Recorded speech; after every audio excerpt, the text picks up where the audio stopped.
भद्रक जिला चांदबाली रे पुणी लज्जा धामरा थाना रवीन्द्रनगर गाँव जड़े नाबालिका को दुष्कर्म अभियोग गत किछि दिन तले चांदबाली कॉलेज रोड निकट रे टेकी नहीं भाई सम्मुखें भौणी को दुष्कर्म घटना आखिर न लिभुणु धामरा थाना दोसिंगा पंचायत रे एक संवेदनशील घटना एवं सामना को आसी भद्रक दोसिंगा को गाड़ी रे आसुथिबा बेले नाबालिका झियो दोसिंगा बजार निकट रे अपेक्षा करथिले गाड़ी एपटे आसीबो नाही कही दुई जण युवक तांको बाइक रे नै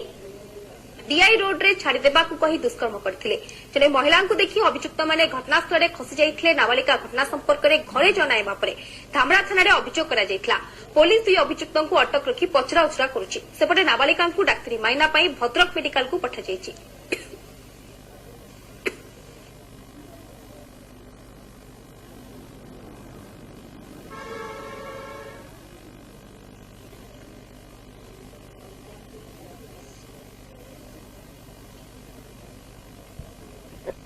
तेबे अधिक सूचना आम सहित फोन लाइन अच्छे आम प्रतिनिधि त्रिलोचन तेबे त्रिलोचन वर्तमान ताजा सूचना कौन रही पीड़िता स्वास्थ्यावस्था किभली रही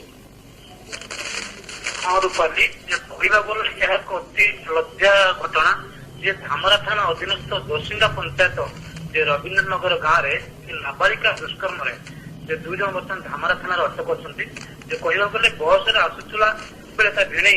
अपेक्षा करते अभियुक्त मान स्थान दोसिंगा बजार बाइक जोगे टेकी नहीं गोटे मिथ्या दास्ताना दुष्कर्म करते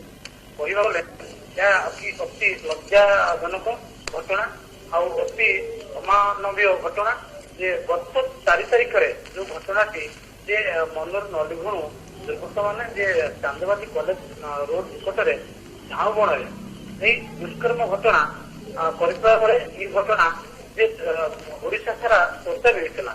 एभली घटना आखि सामना को आसी सूचना रही आम पाखे गतकाली संध्या समय नाबालिका भिणी को अपेक्षा करते भिणी भद्रक एक बस जोग फेरुले धामरा दक्षिण बजार में ओह्लैे नाबालिका निज भिणी को तो देखिले बहुत विलंब है अपेक्षा करते दुई जन युवक सेठारे पहुंचते गाड़ी विलंब आसो झीटी कहते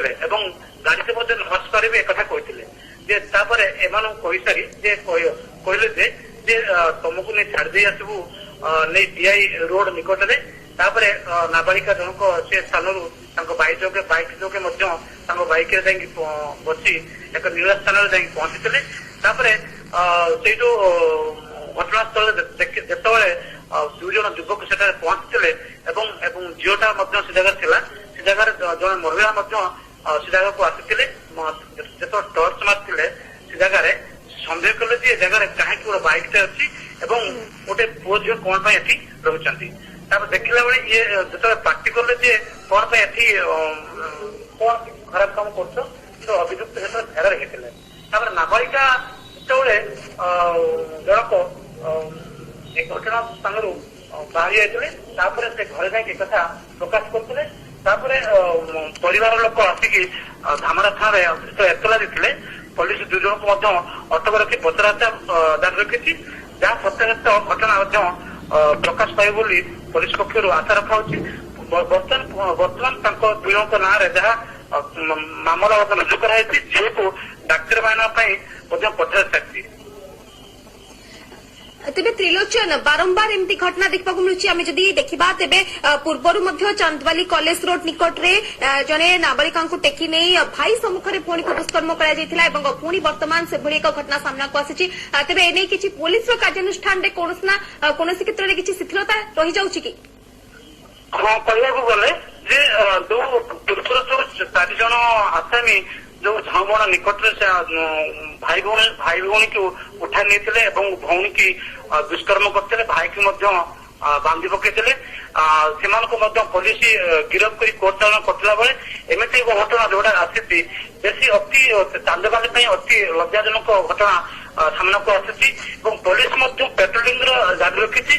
पुलिस भूमिका पुलिस निर्जन स्थान मान पाखे से केमी आकट कर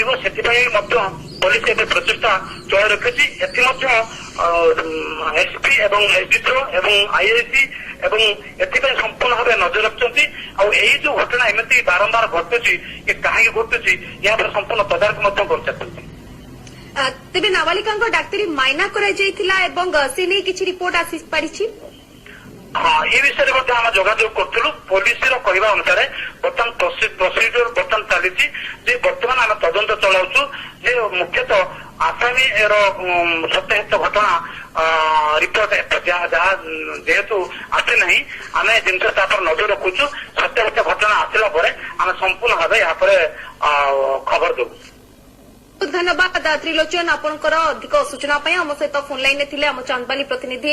ତ୍ରିଲୋଚନ ଏବଂ ଯାହା ସୂଚନା ରହିଛି କି ଭଦ୍ରକ ଜିଲ୍ଲା ଚାନ୍ଦବାଲିରେ ପୁଣି ଲଜ୍ଜା ଧାମରା ଥାନା ରବୀନ୍ଦ୍ରନଗର ଗାଁର ଜଣେ ନାବାଳିକାଙ୍କୁ ଦୁଷ୍କର୍ମ ଅଭିଯୋଗ ଆସିଛି। ତେବେ ପୋଲିସ ଦୁଇ ଅଭିଯୁକ୍ତଙ୍କୁ ଅଟକ ରଖି ପଚରାଉଚରା କରୁଛି। ସେପଟେ ନାବାଳିକାଙ୍କୁ ଡାକ୍ତରୀ ମାଇନା ପାଇଁ ଭଦ୍ରକ ମେଡିକାଲକୁ ପଠାଯାଇଛି।